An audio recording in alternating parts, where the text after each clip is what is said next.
जय श्री राम। जय श्री विश्वकर्मा। इस प्रकार भगवान विश्वकर्मा और वास्तुदेव नागों से अमृत लेकर चले जाते हैं। पहले नागों के मुख में अमृत होता था, वही अमृत भगवान विश्वकर्मा वास्तु पुरुष को दिलवा देते हैं। तब नागों के पास जहर बचता है, विष बचता है, और वही विष उनकी रक्षा के काम में आता है। जो नाग अपनी रक्षा करते हैं तो उनकी रक्षा करने के लिए उनका विष ही काम आया, और जो उनके पास अमृत था वह भगवान विश्वकर्मा वास्तुदेव को दिलवा देते हैं।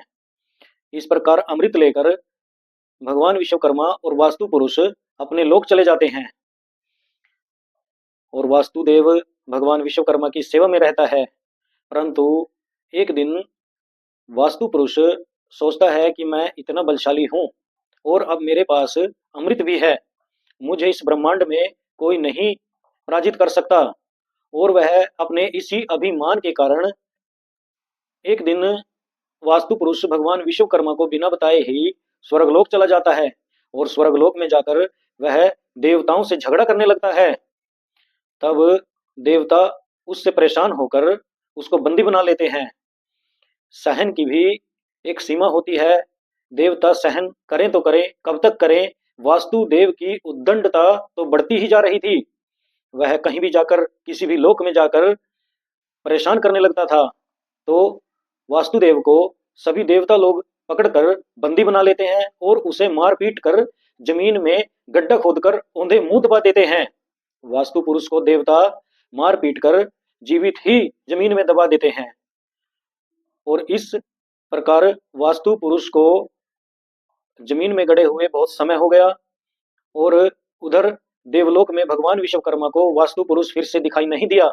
भगवान विश्वकर्मा अपने सेवकों को बुलाते हैं, सेवकों को बुलाकर उनसे कहते हैं कि वास्तु पुरुष काफी समय से हमें दिखाई नहीं दे रहा, तुम उसको बुलाकर लेकर आओ।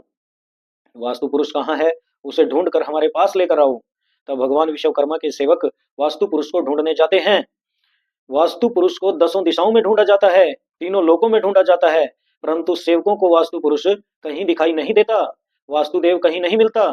तब भगवान विश्वकर्मा के सेवक प्रभु के पास आते हैं और कहते हैं कि हे प्रभु, हमें वास्तु पुरुष 10 दिशाओं में कहीं दिखाई नहीं दिया, अब हम क्या करें। तब भगवान विश्वकर्मा अपनी दिव्य दृष्टि से वास्तु पुरुष को देखते हैं कि देवताओं ने पकड़कर वास्तु पुरुष को बंदी बनाकर मार पीट कर जमीन में गड्ढा खोदकर दबा दिया है। तब भगवान विश्वकर्मा अपने हंस पर आरूढ़ होकर स्वर्गलोक जाते हैं और सभी देवताओं से पूछते हैं कि हे देवताओं, आपने ऐसा क्यों किया है, वास्तु पुरुष को बाहर निकाल कर लेकर आओ। तब सभी देवता वास्तु पुरुष को जमीन से गड्ढे से बाहर निकालते हैं और भगवान विश्वकर्मा के समक्ष लेकर जाते हैं। तब भगवान विश्वकर्मा वास्तु पुरुष से कहते हैं कि हे वास्तु पुरुष, ऐसा क्या हो गया था कि तुम यहाँ पर आए। तब सभी देवता कहते हैं कि हे देव, हे प्रभु, वास्तु पुरुष आपका मानस पुत्र है, इसीलिए हम उसे कुछ नहीं कह पाते।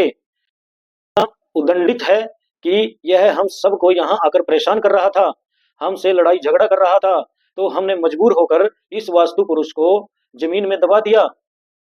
तब भगवान विश्वकर्मा वास्तु पुरुष से कहते हैं कि हे वास्तु पुरुष, तुम इतने बलशाली हो, इतने बुद्धिमान हो, तुम ऐसे कार्य क्यों करते हो। तो वास्तु पुरुष कहता है कि हे प्रभु, सभी देवताओं की पूजा होती है, सभी देवों को पूजा जाता है, देवालयों में शिवालयों में सभी देवों को पूजा जाता है। हे प्रभु, मैं आपका पुत्र हूं, मेरी कहीं पर भी पूजा नहीं होती, तो मैं चाहता हूं कि मेरी भी पूजा हो। तब भगवान विश्वकर्मा वास्तु पुरुष को वरदान देते हैं कि हे वास्तु पुरुष, आज से जहां कहीं भी इस ब्रह्मांड में कोई भी नव निर्माण का कार्य होगा, वहां पर तेरी पूजा की जाएगी। तेरी पूजा के बिना वह कार्य, वह देवालय शिवालय या कोई भी नव निर्माण कार्य संपूर्ण नहीं होगा। जब भगवान विश्वकर्मा ने वास्तु पुरुष को वरदान दिया है, तो सभी देवताओं ने भी उसका आदर सम्मान किया है। सभी देवताओं ने यह मान लिया था कि अब वास्तु पुरुष की पूजा होनी अनिवार्य है। तब से अब तक वास्तुदेव की पूजा हर एक नव निर्माण कार्य में की जाती है, क्योंकि उसको देवताओं में पूजने का, नव निर्माण में पूजने का वरदान देने वाले भगवान विश्वकर्मा ही हैं।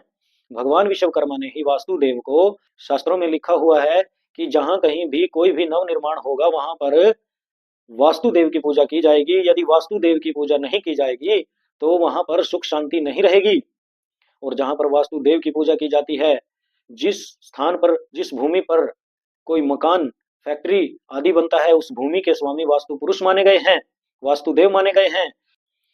इस प्रकार भगवान विश्वकर्मा वास्तु पुरुष को वरदान देते हैं कि जहां कहीं भी आज के बाद नव निर्माण का कार्य होगा, कोई भवन, कोई देवालय, शिवालय आदि बनाया जाएगा, वहां पर वास्तुदेव की पूजा की जाएगी। और जहां वास्तुदेव की पूजा की जाती है वहां पर भूमि के सारे दोष नष्ट हो जाते हैं, क्योंकि उस भूमि के स्वामी वास्तुदेव हैं। ऐसा भगवान विश्वकर्मा ने वास्तुदेव को वरदान दिया है, आशीर्वाद दिया है। जय श्री विश्वकर्मा, जय श्री राम।